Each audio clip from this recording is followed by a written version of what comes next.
à tous et bienvenue sur le plateau de Bonjour chez vous. Je suis très heureuse de vous retrouver en ce début de semaine. Aujourd'hui, notre thème du jour est « C'est à genoux que tu es le plus fort ». Et aujourd'hui, c'est Aurélie qui va nous apporter la pensée du jour. Ensuite, dans Pasteur, j'ai une question, Annabelle répondra à la question « Pourquoi prier pour les autres si chacun a reçu l'autorité ?» Elle présentera également un livre dans la rubrique Culture et médias, Rendez-vous dans la forêt 3 de Alain Auderset. Et nous terminerons l'émission avec la rubrique Témoignages dans laquelle Aurélie nous partagera le témoignage d'un homme qui a été enseigné sur la prière en regardant EMCI TV. Voilà, vous connaissez le programme, je vais retrouver les chroniqueurs.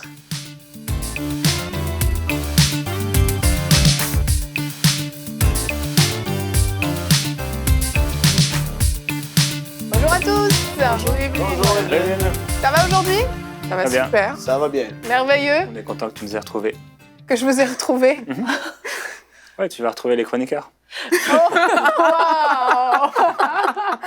C'est lundi. On la garde, on la garde, on la garde. Merci Jérémy pour De rien. ton commentaire. Tu vois, pour tous ceux qui pensent que Jérémy est pas drôle, tu Bah, vas la prouver Eh oui. Qu'il quelque n'est pas chose. drôle. On sait tous qui est l'humoriste du couple. Je vous laisse deviner. Aujourd'hui, on parle d'un thème très important. Certains d'entre vous à la maison, vous passez peut-être par des temps très très difficiles. Vous avez essayé de trouver des solutions dans tout un tas de choses et rien ne fonctionne. Aujourd'hui, vous allez voir qu'il y a une arme puissante qui est entre vos mains et peut-être que vous l'ignoriez jusqu'à aujourd'hui, c'est la prière. Aurélie, tu nous en parles tout de suite dans la pensée du jour.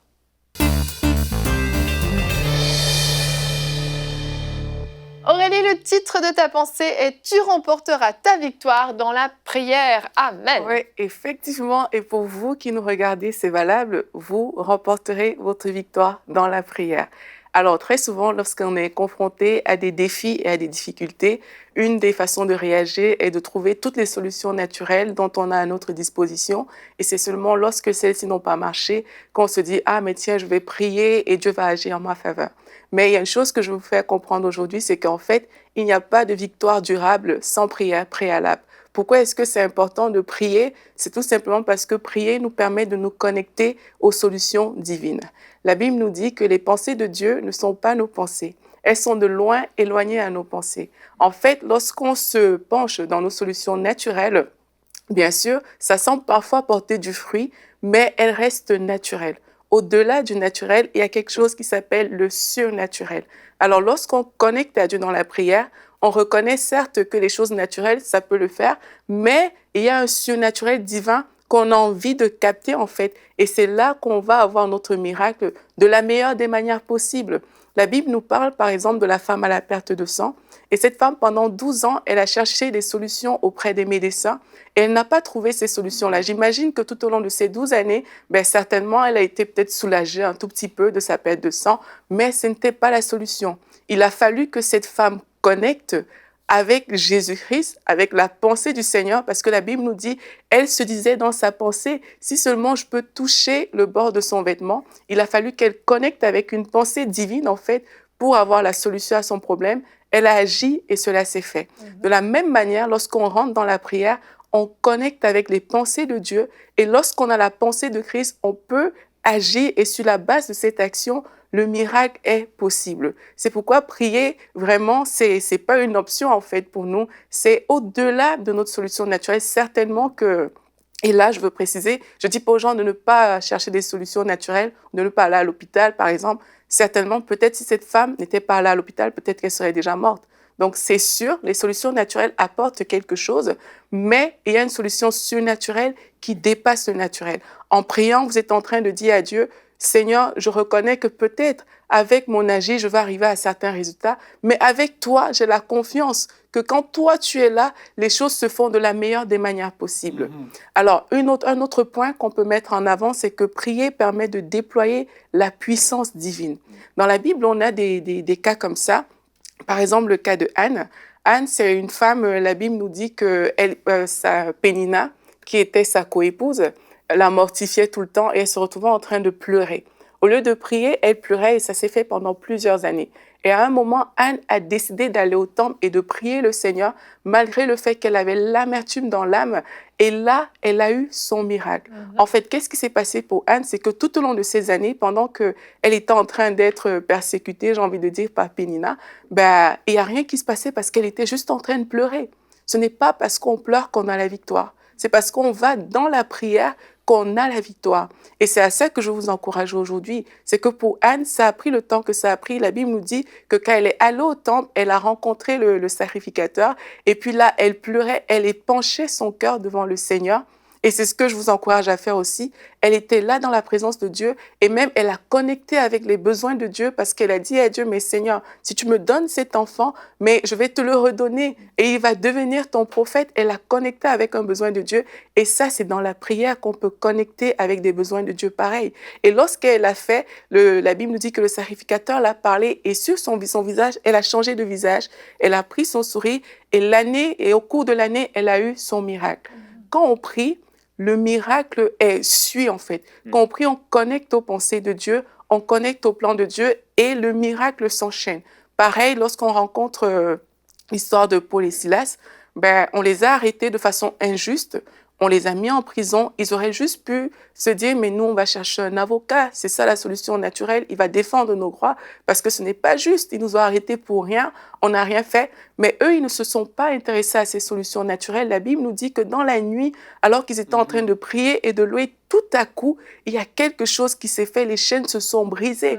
En fait, quand on prie, il y a ce tout à coup qui arrive dans notre vie où voilà, on ne sait pas comment ça se passe forcément dans le monde spirituel, mais tout à coup, il y a une percée surnaturelle qui se passe dans la prière. Donc, quand on prie, on est plus fort. Je vous invite vraiment à prier pour déclencher ces actions divines dans votre vie, en fait. Il y a beaucoup de personnes qui sont en train de nous écouter. Lorsque vous allez aller prier, ça va se faire de façon instantanée. Vous allez voir, vous allez prier, vous allez recevoir la paix de Dieu et vous allez recevoir une orientation divine et c'est de là que va venir votre miracle. Il y a des personnes qui vont prier et comme ça a été le cas pour Anne, le miracle va arriver au cours de l'année parce que la Bible nous dit que Anne, au cours de l'année, elle a eu Samuel et aussi des personnes qui vont prier, ça va se faire, ça va prendre le temps que ça va prendre, mais à coup sûr, ça se réalisera parce que dans la prière, on remporte toujours la victoire. Amen. Amen. Amen. Merci Aurélie. La prière, certains pensent peut-être que la prière, c'est simplement demander quelque chose à Dieu. Et puis on se dit, bon ben voilà, pourquoi est-ce qu'il faudrait que je combatte dans la prière, que je mette de l'énergie dans la prière, que je prie même peut-être plusieurs fois, que je jeûne, alors que je demande à Dieu, et puis bon, je suis censée recevoir. Mais on voit qu'il y a une notion de combat spirituel. Il y a des choses, comme tu le dis, en fait, on ne sait pas exactement ce qui se passe dans le monde invisible, mais il y a des choses qui doivent se débloquer pour que notre situation change. On le voit dans l'histoire de Daniel, par exemple, on voit que l'ange avait commencé son chemin pour intervenir dans cette situation dès le moment où il avait commencé à jeûner et prier. Mais ça a pris de nombreux jours jusqu'à ce que la manifestation soit là. Et en fait, c'est souvent le cas. Il ne s'agit pas simplement d'attendre, de demander à Dieu et puis de se dire Dieu va me donner. Il y a une notion spirituelle, en fait, dont on ignore souvent tous les détails, mais qui est là, qui est une réalité et qui fait qu'il y a des fois des choses qui vont prendre plus de temps, qui vont être plus compliquées, où Dieu va nous donner dans la prière une stratégie précise par rapport à la situation dans laquelle on est. Et notre verset du jour aujourd'hui, qui est dans 2 Corinthiens 10, 4, vous le connaissez très bien certainement, les armes avec lesquelles nous combattons ne sont pas humaines, mais elles sont puissantes grâce à Dieu pour renverser des forteresses. Et dans certaines situations, il y a vraiment un besoin de renverser des forteresses, pas des forteresses physiques, on n'est pas en train de parler d'un château, on parle de forteresses spirituelles. Il y a des choses qui doivent être bousculées dans le monde invisible pour qu'ensuite on puisse avoir la percée qu'on attend depuis tellement longtemps en fait. Anne Berceau, elle dit souvent lorsqu'on parle de la prière qu'il vaut mieux être précis et se préparer pour bien tirer et bien viser et identifier notre cible parce que souvent on tire un peu partout et en fait on tape un peu dans le vide et on se fatigue et c'est vrai que c'est ça qu'on fait lorsqu'on prie par nos propres forces parce que on voit les choses de façon totalement naturelle et humaine donc on les analyse de façon naturelle et humaine et on essaye de trouver une réponse naturelle et humaine et en fait on est juste en train de voir des choses visibles mais quand on sait que je vais pas dire un pourcentage, mais qu'il y a vraiment un grand pourcentage qui se joue dans l'invisible et dans le monde spirituel.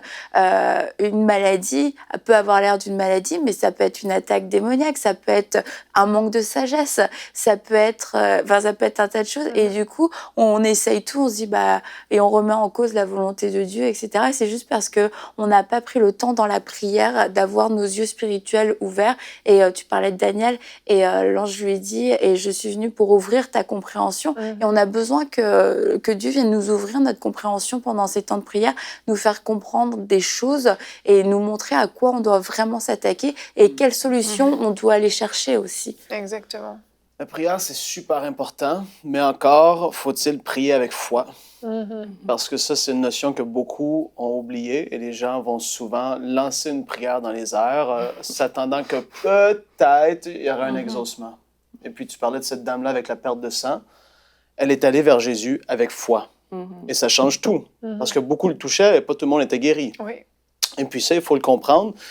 Avant de commencer un combat dans la prière, c'est important pour vous tous à la maison qui nous regardez d'avoir une bonne fondation sur laquelle se reposer. Et puis ça va demander d'aller faire des recherches, de rencontrer le pasteur ou des personnes qui sont plus avancées dans la foi que nous pour savoir c'est quoi la volonté de Dieu concernant ce besoin. Je vis une difficulté dans mes finances, c'est quoi la volonté de Dieu pour les finances? Et là, il faut être prêt à accepter ce que les gens vont nous dire. Et puis, parce que le verset nous dit ici de renverser des forteresses. Ça, c'est dans nos pensées qui parlait le contexte de ce verset-là. Et puis, il y a des forteresses qui sont là, Dieu veut peut-être que je sois pauvre, peut-être qu'il veut que je sois malade parce qu'il veut m'apprendre quelque chose. Mais non, ça, c'est une forteresse qui doit être démolie par la parole. Et une fois que tu renverses les forteresses, tu as une fondation solide sur laquelle te tenir pour prier. Et puis les gens, c'est souvent ça qu'ils vont faire. Ils vont dire, mais Dieu, s'il te plaît, fais quelque chose. Et puis, c'est correct, mais Dieu ne répond pas au pleurnichage, il répond à la foi. Oui. Et puis ça, il faut le dire parce que c'est la vérité. Il peut faire grâce, mais tu disais, pleurer, ça ne sert à rien. Et puis c'est ça. Exactement, c'est vrai. Pleurer, mais pleurer, on est là puis on pleure pour des situations. C'est mais pas ça qui va changer non, Dieu, il ne va pas venir à cause que tu pleures, il va venir à cause que tu appelles avec foi à son intervention. Et puis ça, il faut le savoir. Il faut prier avec foi selon les promesses de Dieu. Et puis là, on peut s'attendre à voir vraiment quelque chose se passer. Et on va être dans l'expectative, peu importe le temps que ça peut prendre. Parfois, c'est plus long que d'autres. Mais il faut savoir quelle est la volonté de Dieu avant de commencer un combat, parce que sinon, on va être comme ni queue ni tête, on ne sait pas trop, on est dans l'espérance, mais la foi, c'est une ferme assurance des choses qu'on espère. C'est pas l'espérance. La foi, c'est une ferme assurance, et c'est différent. C'est sûr. Amen. Amen. Ouais. Il y a quelque chose de puissant. Je le sens, et ça s'en vient. Faut jamais donner la parole à Jérémy. Non, bon, je vais vous en faire. On risque d'être déçus. Comme ça, le cas. Pas de ce qu'il va dire, mais de ce qu'il refusera de Jérémy, dire. les gens qui le connaissent, il sait prier. Hallelujah. Les armes avec lesquelles nous combattons ne sont pas humaines, mais elles sont puissantes grâce à Dieu. Et moi, quand je vois ça, en fait, je me dis, on a des armes qui ne sont pas humaines, donc qui ne sont pas intellectuelles. Et je pense bien sûr à la prière en langue. La prière dans l'esprit, c'est tellement puissant pour prier parce que ça nous amène dans une dimension supérieure. On est devant la prière et devant les combats et les difficultés, on est tous les mêmes. Il n'y a pas une personne qui aurait besoin du surnaturel qui peut se dire, tiens, moi, je peux le faire par moi-même. On est tous des hommes. C'est pour ça que la Bible dit de Élie, dans l'épître de Jacques, qu'il était de la même nature que nous. Oui. Ce grand prophète de Dieu, il était de la même nature que nous. Et même Jésus il a partagé notre nature humaine.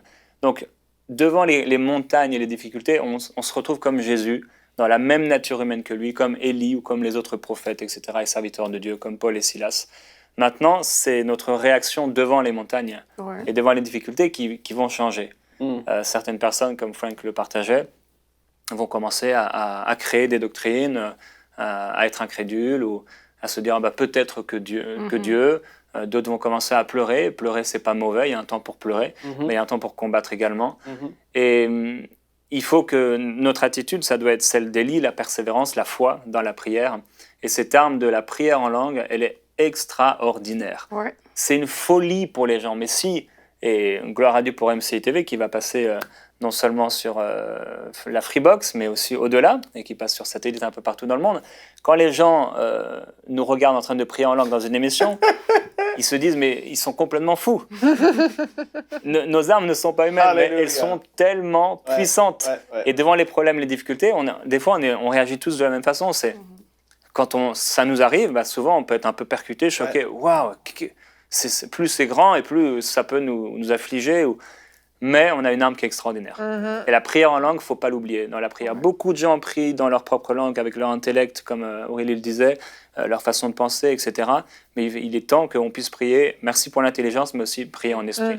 Si on prie en esprit, avec persévérance, avec foi, je crois que les montagnes vont être fracassées, pulvérisées. Je me rappelle une fois, je priais en langue. Et je priais vraiment, je priais. Et puis à un moment, pendant que j'étais en train de prier, ce qui s'est passé, c'est que j'ai reçu comme une force, ma prière devenait plus intense. Et là, j'ai commencé à déclarer des paroles que je sais que ça ne venait pas de moi, mais c'était vraiment des paroles de combat où j'imposais vraiment le silence à l'ennemi par rapport à la situation qui était en cours, que je ne maîtrisais même pas les contours en fait. Mais c'est des paroles précises vraiment qui sont arrivées à ce moment-là. Je l'aurais fait juste avec mon intelligence. Je ne savais même pas vraiment c'était quoi la situation. Mais après avoir longtemps prié en langue comme ça, mais j'ai eu des déclarations vraiment précises. Et c'est ça aussi la puissance vraiment de se connecter à Dieu quand on prie en esprit aussi, pour voir les choses se faire de façon précise. Pas juste en l'air, comme Frank disait. Quand on prie, en fait, on invite la présence de Dieu, on invite la puissance de Dieu, on invite Dieu lui-même à rentrer dans la situation. Et quand c'est Dieu qui est dans la situation, mais comme je dis souvent, la situation n'a pas le choix que de s'incliner devant la puissance de Dieu, en fait. Et c'est ce qu'on fait quand on prie. C'est pas juste, on vient pas, c'est vraiment Dieu qu'on est en train d'inviter. Et quand tu es conscient que mais c'est Dieu que je suis en train d'inviter là, et quand tu es conscient de qui est Dieu, même la situation pâlit devant toi en fait. Et c'est là où, et c'est dans la prière en fait qu'on trouve cette force-là. Parce que quand on rentre en prière, en tout cas moi très souvent, même quand il y a des défis, quand j'entre en prière, mon premier objectif c'est de connecter à Dieu. Parce que j'ai conscience que devant Dieu, tout pâlit. Mon premier objectif c'est pas, oui le problème il est là. Mais je veux connecter à Dieu parce qu'une fois que je suis connectée à Dieu, je deviens un avec Dieu. Et ma parole même devient puissante. Et c'est ça, en fait, que moi, c'est comme ma façon de voir la prière. En tout cas, c'est celle-là. Et on connecte à Dieu, on invite Dieu. Et quand Dieu est dans la place, l'impossible devient possible. Amen. Et tu dis, c'est ma façon de voir la prière. Et on a fait un micro-trottoir à Abidjan, en Côte d'Ivoire, pour demander aux gens, justement, pour eux, qu'est-ce que représente la prière, qu'est-ce que ça signifie pour eux. On va regarder la vidéo tout de suite.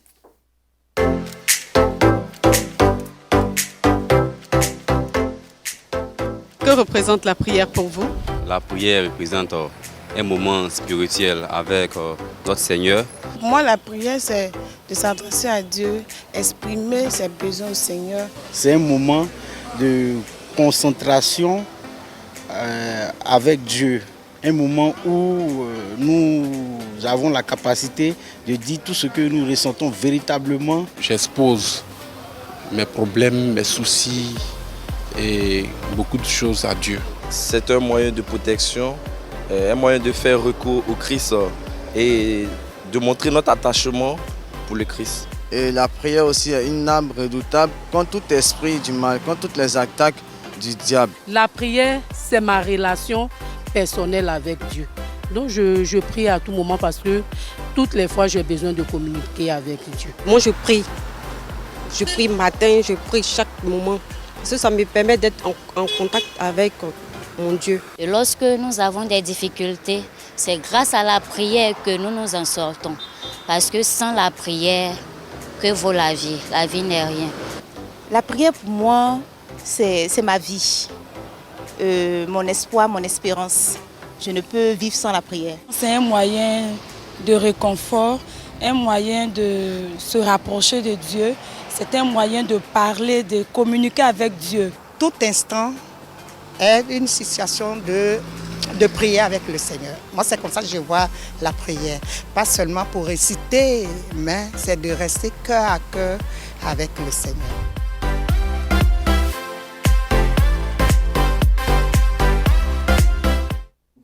Amen. On bénit la Côte d'Ivoire. On bénit la Côte d'Ivoire. Amen. Vous êtes nombreux à nous suivre en Côte d'Ivoire, d'ailleurs. Donc, c'est l'opportunité de vous donner un petit peu la parole. Et on a toutes sortes de réponses, mais plusieurs personnes disaient quand même la prière, c'est vraiment une arme puissante pour renverser les stratégies de l'ennemi, etc. On voit vraiment cette notion de combat dans la prière qui, dans certaines vies, est malheureusement sous-estimée, en fait. Et j'espère vraiment que, au fur et à mesure de cette émission, les gens ont pu vraiment saisir, en fait, cette puissance qui se cache derrière la prière. Annabelle, je pense que tu voulais rajouter quelque chose. Oui, c'est que, sans vouloir tout casser, mais ne rajoute pas. C'est de pas prendre non plus la prière comme juste un outil, un outil comme ça. C'est comme la dame l'a dit, c'est un cœur à cœur avec Dieu. De pas oublier que je prends la prière comme je prends un marteau. C'est d'abord la prière, en fait, c'est je vais parler à Dieu. C'est une communion, une discussion avec Dieu, et c'est lui qui me renforce parce qu'il me parle, parce que il vient vraiment me fortifier de l'intérieur. Il me transforme, il me montre des choses, mais la prière en soi, sans Dieu, c'est rien du tout, quoi. Effectivement, bon point, Annabelle. Vous vouliez rajouter quelque chose? Ou Annabelle va tout de suite répondre au pasteur, j'ai une question. Ouais, laissez-moi répondre, On reste avec Jérémy toi, avec quelque chose encore, je le vois. Moi aussi, d'ailleurs, et Aurélie aussi, mais on va continuer. Amen. Vous pourrez commenter après la réponse d'Annabelle. Annabelle, tu vas répondre à une question de Christophe de France aujourd'hui, qui pose une question qui est pas bête quand même. Pourquoi prier pour les autres si chacun a reçu l'autorité? Écoute, Christophe, c'est pas bête quand même. Et voilà, c'est pas bête. Et Frank me dit de me dépêcher. Donc, pourquoi prier pour les autres si chacun a reçu l'autorité? Alors, la première chose que j'aimerais dire, c'est que le fait de prier pour quelqu'un, ça en enlève rien, ni mon autorité, ni la sienne. Donc, déjà, il n'y a pas de problème en soi. Mon autorité n'annule pas l'autorité de l'autre. Et la première raison, c'est qu'en fait, Jésus lui-même intercède pour nous. La Bible nous dit dans Romains qu'il est assis à la droite de Dieu et qu'il intercède pour nous. Et Jésus est le premier au courant qui nous a délégué son autorité. Et pourtant, il intercède pour nous, ce qui veut dire qu'il y a vraiment une puissance dans le fait d'intercéder pour les autres et d'ajouter nos autorités les unes aux autres. J'ai bien aimé. La prochaine fois que tu pries pour quelqu'un, tu fais ça.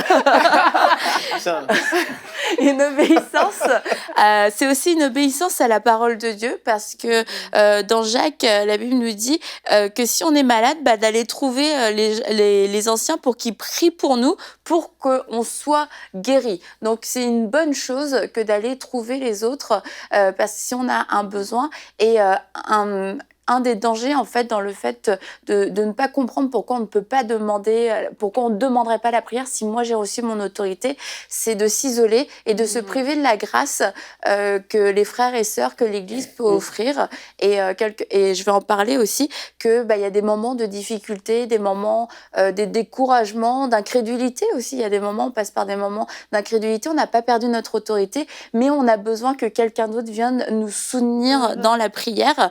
Et je vais en parler tout de suite. Comme Moïse, quand il devait lever ses bras lorsque pour le peuple bataillait, se bagarrait non plus. Il combattait. Vous voyez toute la guerrière en moi. Bataillait.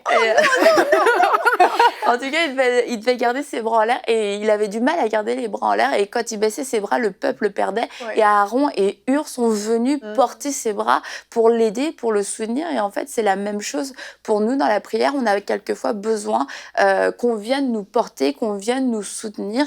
Et encore une fois, ça n'enlève en rien notre autorité. Et c'est une démonstration finalement de l'amour fraternel. Aimez-vous les uns les autres, aime ton prochain comme toi-même. Si j'ai besoin d'aide, c'est pas parce que Moïse avait pas de bras, c'est parce qu'il avait besoin d'aide pour qu'on les lui tienne. Et Paul a souvent demandé aussi aux gens de prier pour lui. Souvenez-vous de moi, priez pour que je sois sois fortifié, priez pour que je puisse annoncer l'évangile, priez. Il a souvent demandé aux croyants de prier pour lui et je crois que Paul avait reçu une pleine révélation de son autorité, oui. Et il avait reçu en fait tellement une révélation de l'autorité qu'il comprenait que lui avait une autorité, mais que son frère avait aussi une autorité et que si on mettait ces deux autorités ensemble, ça allait faire un mélange explosif. Aussi, en temps de persécution et en temps de difficulté, on vient de le dire, mais en temps de persécution, on voit dans Acte 12, Pierre était donc gardé dans la prison et l'Église ne cessait d'adresser pour lui des prières à Dieu. Est-ce que Pierre avait reçu son autorité? Oui, Pierre marchait dans son autorité, mais l'Église priait pour lui parce que l'Église le soutenait dans la prière. Et s'il n'y avait pas eu ça, on aurait dit Pierre a reçu son autorité en Jésus-Christ, il faut que lui-même se prie pour lui. Et parce que nous sommes un corps et qu'on fonctionne comme un corps, que tous les membres sont reliés, eh bien c'est normal en fait que les uns les autres on s'associe dans la prière et qu'on puisse se porter, soit parce qu'il y a des difficultés ou tout simplement par amour, parce que si je vois quelqu'un qui est dans une difficulté, la Bible nous dit que quand il y a un prisonnier, que les prisonniers, on doit se souvenir des prisonniers. Comment on peut se souvenir des prisonniers si ce n'est dans la prière? Je ne vais pas aller m'enfermer dans un cachot et dire voilà, je me souviens des prisonniers. Qu'est-ce que je peux faire pour vraiment me souvenir concrètement des prisonniers comme étant moi-même prisonnier? C'est dans la prière et c'est de prendre la cause de l'autre à cœur et c'est justement en portant l'autre dans la prière. Et encore une fois, il y a des moments dans notre vie où c'est plus difficile que d'autres et c'est comme on voit quelqu'un se noyer, on dit écoute, t'as des bras, tu as des jambes, tu peux nager, donc débrouille-toi. Mais quelquefois, il y a quelqu'un à côté de nous, écoute, tu as reçu ton autorité en Jésus-Christ, prends-toi en main, mais il a besoin d'aide à ce moment-là. Il a vraiment besoin que notre autorité soit, justement, partagée pour pouvoir l'aider et le supporter. Donc, pourquoi prier pour les autres si chacun a reçu l'autorité? Pourquoi ne pas prier pour les autres si chacun a reçu l'autorité, Christophe? J'ai envie de te dire. Magnifique conclusion. Bravo. Et je veux en profiter, si je peux. J'allais te donner la parole, mais merci, Hélène. De vous parler, à vous qui regardez MCI TV, de prier pour toute l'équipe de MCI TV. Alors, je sais qu'il y en a qui le font et souvent, on vient nous dire on prie pour vous, on prie pour vous. À chaque fois, je suis surpris, en fait. Je me dis, les gens ne nous voient pas en vrai, ils prient pour nous. C'est tellement... Et il a parlé du corps de Christ, de cette démonstration d'amour, et c'est fort, quoi. Mais on a vraiment besoin de prière. On a besoin de prière. MCI TV, la vision de MCI TV, on a besoin de prière pour être écarté des plans sataniques, pour que la télé aille beaucoup plus loin, qu'il y ait des gens qui soient sauvés, délivrés, guéris, des familles qui soient restaurées, etc. Il y a tellement de choses et les médias, c'est vraiment puissant. On est en train de toucher des multitudes, une possibilité de toucher des dizaines de millions de personnes. C'est extraordinaire et on a besoin de prière parce qu'on sait qu'on a un ennemi. Alors je veux vous encourager à prier régulièrement pour nous. Peut-être certains vont recevoir un fardeau particulier, vous le partagez peut-être déjà. Et peut-être vous allez prier une fois par semaine, vous allez prier pour nous. On espère un jour pouvoir faire quelque chose de plus clair sur peut-être mcitv.com où les gens pourront s'associer à une équipe de prière. Mais déjà d'ici là, rejoignez cette équipe de prière en priant simplement pour nous de votre maison. Exactement. Et tu demandes la prière pour nous. Et je pense qu'il y a des gens derrière leur écran qui demandent la prière pour eux, qui disent oui, moi j'ai besoin qu'on s'associe à mon autorité. Est-ce que tu veux bien, Jérémy, prier pour ces personnes qui nous écoutent et qui sont dans des grandes difficultés, dans de la persécution, dans des conflits et qui s'en sortent pas et qui ont besoin de cette association? Amen. Père, on veut prier pour nos frères, nos sœurs qui sont partout dans le monde, qui traversent un moment des temps d'épreuve, des temps de difficulté. On veut se rappeler combien tu es un Dieu redoutable, un Dieu puissant, tu es un Dieu de guerre. Et Seigneur, quand tu combats, tu gagnes toujours. C'est pourquoi on veut faire appel à ta puissance. Et Père, on prie que toute personne qui écoute, qui regarde cette émission, soit maintenant puissamment fortifiée par ton esprit. On appelle ta présence sur eux maintenant même au nom de Jésus-Christ. Père, on prie que par la prière maintenant, et par ton esprit, par ta grâce, toute forteresse soit balayée, toute forteresse dans les pensées qui pourrait les empêcher de voir la réalité de ta grandeur, la puissance de ta grandeur, puisse être écartée. Père, nous prions pour nos frères et nos sœurs, afin que tu illumines les yeux de leur cœur, pour qu'ils réalisent leur héritage au milieu des saints et l'extraordinaire puissance que tu veux manifester envers eux. Cette même puissance que tu as manifestée en ressuscitant Jésus-Christ, on prie que cette même puissance leur soit révélée, leur soit partagée et qu'ils puissent vivre cette puissance. Père, on prie qu'ils soient fortifiés, que nos frères et nos sœurs persécutés puissent être libérés, trouvent la force, Seigneur, devant leurs persécuteurs, que leurs persécuteurs soient libérés eux-mêmes et sauvés, Seigneur, de leurs péchés. On prie pour toutes les personnes qui sont malades maintenant et on commande à toute maladie maintenant au nom de Jésus-Christ de quitter les corps, à tout esprit mauvais de libérer les vies. Nous déclarons le salut.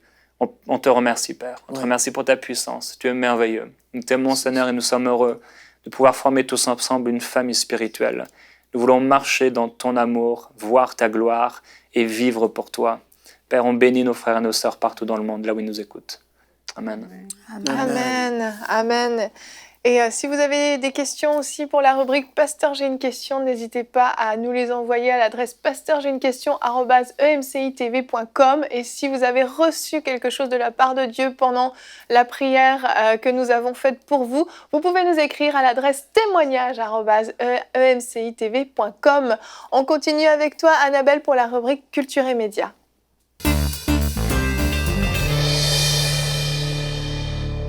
Annabelle, aujourd'hui, tu nous présentes le nouveau livre d'Alain Auderset. Donc, il y avait Rendez-vous dans la forêt 1, Rendez-vous dans la forêt 2. Et là, on fait la version 3. Jamais 2, 5, 3. C'est le 4. Rendez-vous dans la forêt 3, numéro 3. C'est donc le dernier volume d'Alain Auderset. On peut voir la couverture de son livre. Donc voilà, on reconnaît vraiment l'univers d'Alain. Mais ce que j'apprécie particulièrement, c'est qu'il nous amène, oui, dans son univers, mais il nous amène surtout dans l'univers de Dieu. Et on a parlé de prière tout au long de cette émission. Et en fait, Rendez-vous dans la forêt 3, c'est un peu le même principe que le 1 et le 2. Il nous fait découvrir le cœur à cœur qu'il a avec Dieu. Ce que lui dit à Dieu, ce que Dieu lui dit, et comment après Dieu tient sa parole. Et on est vraiment immergé dans ce cœur à cœur. C'est tellement authentique, c'est tellement sincère que ça en est quasiment troublant quelquefois, mais ça donne vraiment soif pour passer du temps avec Dieu, se dire Dieu m'écoute, Dieu s'intéresse à ma vie, Dieu veut répondre, il y a des solutions et Dieu n'est jamais à court de solutions et ça donne vraiment soif d'une intimité profonde avec Dieu et ça démystifie aussi beaucoup la prière parce qu'il parle lui de ses rencontres avec Dieu dans la forêt d'une façon tellement simple et profonde que vraiment les gens qui sont mais la prière, je sais pas si moi je vais réussir à prier et tout, franchement ça enlève toutes les barrières et après quand on lit une histoire on a juste envie nous-mêmes d'aller parler à Dieu aussi. C'est ça, c'est communicatif donc, c'est des courtes anecdotes qu'il raconte et qui sont parsemées d'illustrations et de photos, c'est super vivant, c'est très touchant et je trouve aussi que c'est un excellent cadeau à faire, surtout on approche des fêtes de fin d'année, c'est vraiment un super cadeau à faire et particulièrement à des gens qui ne connaissent pas le Seigneur et il a reçu beaucoup de témoignages des gens qui ont tout simplement découvert Jésus à travers ses livres parce qu'ils ont eu cette soif qui est née, ils se sont dit waouh, finalement je peux peut-être commencer à prier et ils ont vraiment rencontré Jésus et beaucoup de super témoignages suite à ces livres, donc on le recommande vivement. Rendez-vous dans la forêt 3 qui est bien sûr disponible sur emciboutique.com. Absolument, merci Annabelle. On enchaîne tout de suite avec la rubrique témoignages.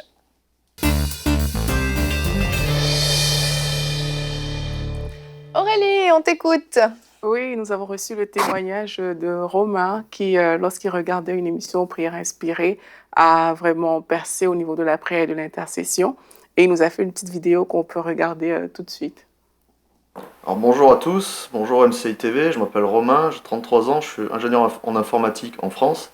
Et donc je me posais énormément de questions vis-à-vis de la prière, comment prier, comment intercéder. Et en fait l'émission de prière inspirée que j'ai pu voir avec le pasteur Atom Zembuma, en espérant que je n'écorche pas son nom, a été une réponse à ma prière, parce que j'avais demandé à Dieu de m'éclairer sur tout cela. Et toutes mes questions ont trouvé des réponses au travers de cette série, donc gloire à Dieu, je le remercie du fond du cœur. Et je bénis mes frères qui ont pris l'appel de Dieu lorsqu'ils ont fait cette série, parce que c'était vraiment inspiré par l'Esprit, j'en suis convaincu. Par exemple, souvent, j'avais cette impression de devoir me mettre un peu à l'écart, m'isoler un peu du monde pour me retrouver avec Dieu. Et en fait, c'est tout à fait normal, c'est ce que dit le pasteur Mbuma en s'appuyant sur la Bible. Pour l'intercession, souvent je proclamais la parole, mais enfin, ça demande un pas de foi quelque part, proclamer la parole sur la vie de certaines personnes dans certaines situations. Et je me posais des questions vis-à-vis de ça. Est-ce que c'est normal? Est-ce que c'est comme ça qu'il faut s'y prendre? Encore une fois, le pasteur a répondu à cette question. Oui, c'est ce qu'il faut faire, c'est comme ça. Donc, enfin, là, c'est juste 2 points parmi tant d'autres, j'ai envie de dire. Mais vraiment, j'ai été tellement béni par cette série. Gloire en soit rendue à Dieu. Et je pense vraiment que ça m'a permis de faire un pas supplémentaire dans la prière et l'intercession avec le Seigneur. Ça a fortifié ma relation avec lui et j'espère que pouvoir aller encore plus loin. Donc je bénis le Seigneur que vous ayez fait cette émission et je ne peux que vous encourager à continuer et que Dieu vous bénisse vraiment en abondance pour les projets que vous avez avec MCI TV. Soyez bénis. Waouh, merci Romain. Ouais, merci. Et puis on croit vraiment qu'il ira encore plus loin. Amen. Et il nous a, dans le message qu'il nous a envoyé, en fait, il nous raconte les victoires qu'il a eues avec le Seigneur. Il dit qu'il se sentait bizarre, en fait, parce qu'il aime être seul et parfois il se sentait seul. Et à la quatrième émission, c'était la force de la solitude dans la prière. Mais il dit que ce poids est tombé. Donc le fait de se sentir bizarre parce qu'il était tout seul, c'est tombé comme ça. Et puis il a appris aussi à déclarer et à proclamer la parole du Seigneur sur sa vie et sur celle des autres. Là, il parle un peu de comment, au départ, par rapport aux autres, il se posait des questions. Mais vraiment, il a appris ça. Et puis, comme deuxième point aussi, il dit qu'il n'arrivait pas vraiment à trouver un planning pour passer du temps avec Dieu. Et il explique un peu qui il est. Il a une épouse, il a un travail, et puis il fait 1 heure pour aller à son travail. Son trajet, c'est 1 heure de temps. Le samedi, il fait des courses. En fait, en gros, il n'avait pas le temps. Il ne savait pas comment faire. Et il dit que c'est dans sa voiture qu'il a été porté à écouter la série Prière inspirée. Et il dit que Dieu lui a répondu. Il dit, mon lieu de solitude et d'intimité avec Dieu, c'est devenu sa voiture. Et les 2 heures quotidiennes de trajet qu'il prend, aller-retour, sont devenus des rendez-vous divins. Et c'est dans cette voiture qu'il a découvert la puissance de la prière, qu'il a écouté cette émission Prière inspirée. Bon, sa voiture, c'est une Clio. Alléluia. Une marque Wint. Il dit, dans cette voiture, il a gagné... Ça me dit rien. Il a gagné des victoires dans cette voiture. Et vraiment, sa voiture est devenue le lieu d'intercession, le lieu de prière. Et il encourage des personnes. Il dit, j'espère que celles et ceux qui passent du temps dans leur voiture pourront transformer ce lieu en chambre de prière. Donc, c'est possible de prier partout. Il faut juste qu'on se dispose. Et puis, Dieu agit comme il l'a fait pour Romain. Et il ne faut pas fermer les yeux. Mais il a réussi à trouver la concentration aussi, il le précise. Si c'est 1 heure de bouchon, c'est clair que ça ne demande pas trop de concentration. Quoique. C'est un super témoignage, je trouve très, très encourageant. Parce que c'est vrai que la prière, certains la pratiquent plus ou moins, mais c'est surtout une compréhension de tout ce qu'elle représente. Il y a cette dimension d'intimité avec Dieu, de communion, il y a cette dimension de puissance aussi, d'une arme extraordinaire. Il y a tout un tas de choses en fait qu'on peut expérimenter dans la prière. Et puis je prie vraiment qu'à la maison, suite à cette émission, et peut-être même vous allez pouvoir aller écouter l'émission de Prière inspirée avec le pasteur Mbuma. Et moi je l'ai, Romain. Je me suis entraînée. Vous allez peut-être, comme Romain, trouver des réponses à vos questions parce que c'est vrai qu'il y a vraiment des trésors cachés dans la prière. Et puis, je vous encourage même à la fin de cette émission, prenez un temps de communion avec Dieu, prenez un temps dans la prière, d'intimité. Vous allez vraiment pouvoir déverser votre cœur devant Dieu, mais recevoir aussi de lui. Priez que vos yeux s'ouvrent, que Dieu vous éclaire par rapport à la situation dans laquelle vous êtes, que Dieu vous donne des stratégies, que Dieu vous illumine aussi vos yeux au niveau de sa parole, que vous ayez une compréhension nouvelle dans sa parole. Vous pouvez vraiment expérimenter des choses merveilleuses dans la prière. Et puis encore une fois, je vous encourage à écouter l'émission Prière inspirée parce que je pense qu'il n'y a pas de meilleur rendez-vous pour pouvoir expérimenter des choses dans la prière. Pour ceux qui sont pas trop à l'aise dans la prière, ça va vraiment, c'est un instrument très utile qui va vous aider. On va se retrouver demain. Notre thème sera avoir une relation avec Dieu. Quel privilège! C'est un peu une continuité de cette émission d'aujourd'hui. Et nous aurons un invité, le pasteur Philippe Boulanger, qui nous vient tout droit de la France, qui fera une rubrique famille. Donc ne manquez pas cette excellente émission et bonjour chez vous.